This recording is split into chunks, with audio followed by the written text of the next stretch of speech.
gumambala habang po siya ay natutulog, diba? Kaya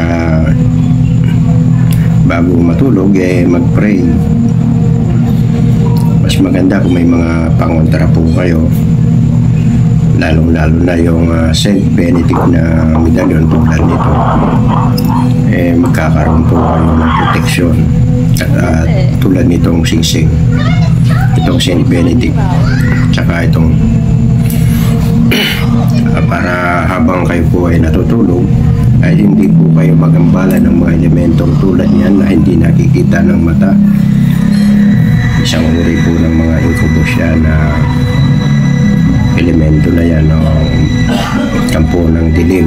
Kaya payo ko po, mag-pray po sa Panginoon bago matulog. Yan, at kung gusto nyo po ng protection ay PM nyo lang po ako sa aking Facebook na ito, aking Facebook, para makakuha po kayo nito, Saint Benedict Medallion. At ganito po yan, ang video na yan ay ito po yung suot ko. At nandyan na po ang kompletong dasal ng Saint Benedict Medallion, pero kailangan pa rin dasalan yan araw-araw o bilang papuri sa Diyos sa mga nilikha sa pamamagitan ni Jesucristong Panginoon.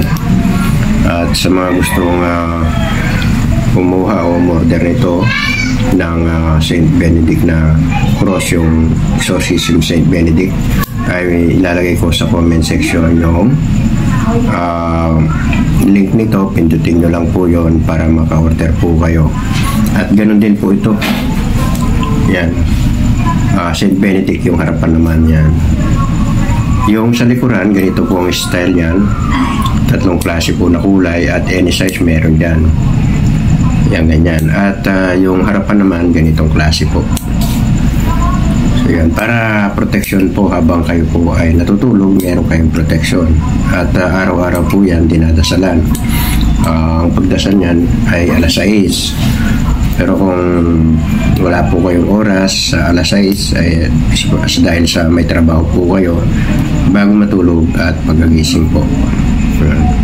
Para wala pong gumambala sa inyong masamang elemento at malayo po kayo sa mga disgrasya at kapamakan, kasi ito ay protection din sa mga disgrasya at kapamakan, lalo na sa mga kulang, barang elemento o mga kampo ng dilim at aswang din. At kontra rin to sa lason. Banggitin nyo lang po ang orasyon na ito pagka meron na po kayong medallion o kaya singsing, yung araw-araw na poder, yung Cross Sancti Pater Benedicti, Cross Sacrasit Mihilox Non Dracosit Mihidox Padre True Satana Numquam Swadi Mihibana Sunt Malakwa Ilibas Ipsi Benina Bibas. Pwedeng banggitin ng 3 beses yan at tingin po sa dibdib. At kung pwede nyo rin gamitin panggamot, ihip nyo po sa tuktok ng inyong mga anak, kung nausog, pwede rin po yan. At kontra rin po yan sa mga bad spirit.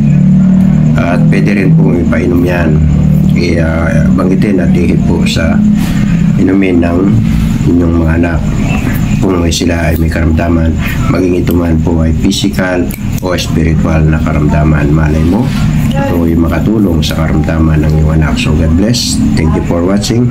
Kung hindi ka pa po nakasubscribe, subscribe ka na po bilang tulong nyo na rin po sa akin. God bless, mahal po kayo, thank you for watching.